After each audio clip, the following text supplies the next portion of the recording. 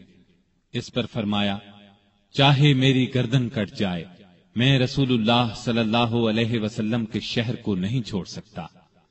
نبی کریم صلی اللہ علیہ وسلم کو بھی آپ سے اتنی ہی محبت تھی، اس لیے اپنی 2 بیٹیاں آپ کے نکاح میں دیں۔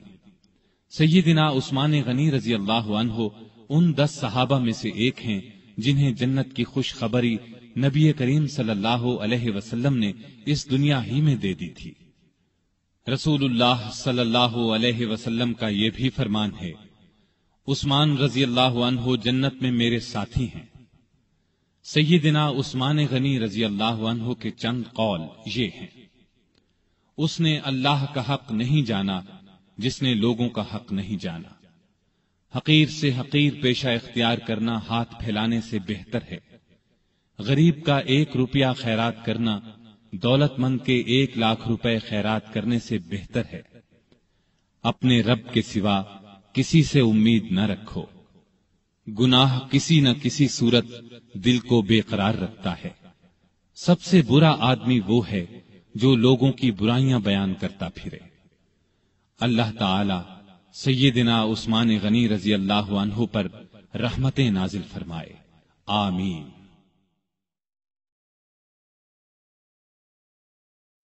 سامعین محترم، ابھی آپ دارالسلام اسٹوڈیو لاہور پاکستان سے